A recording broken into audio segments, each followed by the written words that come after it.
I want to talk about the Church of England. Now, it's not my thing. I'm not a particularly religious person. I don't know about you. But actually, my comments as follows are not really about religion as such, whether you want to believe in it or not. It's the utter crass hypocrisy of our Church of England. Obviously, we've just had Justin Welby, who's resigned under a cloud for admitting, really, that he covered up an abuse scandal and obviously made a not very apologetic speech in the House of Lords when he did resign. But we now hear that the Archbishop of York, when he was the Archbishop of Chelmsford, actually, in my manner, Stephen Cottrell, has also seemingly covered up the paedophile exploits of another priest called David Tudor. It just seems to be another week, another case of paedophilia in the Church of England. However, what they've turned their attention to this week, in Christmas week, Steinman, is something that they believe is much more important, and that is censoring the words in Christmas carols. Because they might be offensive. Yeah. Can you believe this? Well, I can believe it because it's the Church of England. Laugh because this is serious stuff. Absolutely. I think it's the Diocese of Birmingham that has sent out an email saying, you know, be careful about what words you use in these traditional carols. And just to give you one example, they said it's Jesus is the true Messiah, which appears in one carol, and they said that's problematic because it might upset other religions. This is the carol, Lo, he comes with clouds descending. Must admit, it's not in my top 10, but a favourite of Queen Victoria, apparently. But yeah, Jesus is the true Messiah. I mean, how can the Church of England say that that is something that we should censor and edit because it might upset other faiths? Yeah, why do they worry about that? I mean, Christians will buy into the Church of England. What's the problem? It's almost like the Church of England. I am quite religious and spiritual, and I go to church on a weekly basis. Not to the Church of England, I hasten to add, thankfully.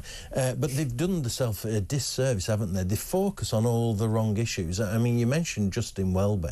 He talked more about illegal immigration and how we had to be welcoming. And how we should take refugees. They're all welcome. Oh, absolutely. Well, whereas Lambeth Palace, I don't think had any staying there, actually, where he lived. Exactly. But one of the biggest landowners in the world. Yeah, absolutely. Yeah. And so why not concentrate on do the knitting, as we would say. You know, just concentrate on the core job of Christianity and providing a good service. No wonder the Church of England's numbers are continually shrinking. It's almost like they just put their hands up and given in. So yes, shrinking congregations, worried about any other faith.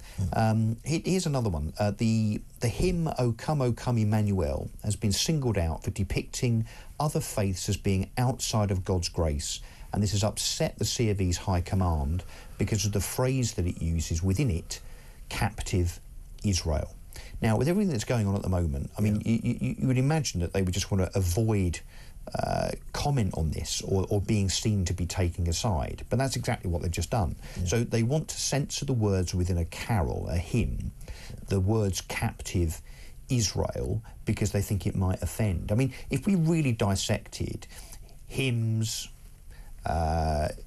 doctrines, the Bible even, I mean, there's a lot to be offended by, right? But it is of its time, of course, and, you know, it's a faith. I mean, I would argue it's all made up anyway, so what?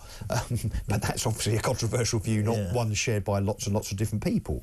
But the fact that the Church of England are trying to move the goalposts, whitewash history, I mean, whatever next? I mean, maybe we shouldn't call them carols, maybe because that's a bit too gender specific, is it? I've never thought about that. But you just write some new... Next year, 2025, that will be on the list. Write some new carols, write some modern day carols with different language. And keep the traditional ones. Yeah. But one vicar said, to quote him, even communist President Putin doesn't order Russian Orthodox churches to censor carols.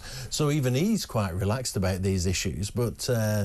the current temporary Archbishop of Canterbury clearly isn't. Yeah, no, I think it's absolutely disgraceful, and I think it's just meddling, isn't it? And it's totally and utterly and completely unnecessary. No one cares, I suspect, apart from the ultra woke people themselves that make up the executive of the Church of England. I mean, you know, how many people go into church and listen to a sermon and sing a hymn or two on a Sunday and think, oh, actually, I think those old words that were written 500 years ago are a bit offensive, actually, if you interpret them in a particular way. I mean, it's nonsense. Total nonsense. And my advice, come the carol service, is sing loud and proud. That's it. Sing traditionally loud. But it also, and again, at the risk of triggering people, it almost is a kind of indication of the fact that we are propelling ourselves towards a place where we no longer celebrate Christmas, where even the Church of England might start saying, well, actually, the whole Christmas thing, Christ, that's one faith, Christmas is offensive, we've already got, I don't want to get into the whole winter market thing, given what's gone on in Germany over the 2 or 3 days, but that's been talked about a lot, obviously, on this channel over the last 48 hours for obvious reasons. But the fact that we no longer call Christmas markets, we call them winter markets in some places, and the word Christmas is not allowed to be spoken. I mean, this kind of validation of that by the Church of England, of all bodies, I mean, roll forward, and you might say this is ridiculous, but roll forward 3, 4, 5 years. I wonder if the Church of England will be saying, look, we can't say Christmas, we can't celebrate Christmas. It's offensive to other religions. Yeah. Well, I think you're making a really interesting point about this narrative that's developed where we have to talk about, instead of mentioning Christmas or having Christmas, people are even trying to pull Christmas trees down in certain countries across the world. Yeah, in Turkey, there's an example of Muslims pulling down a Christmas tree.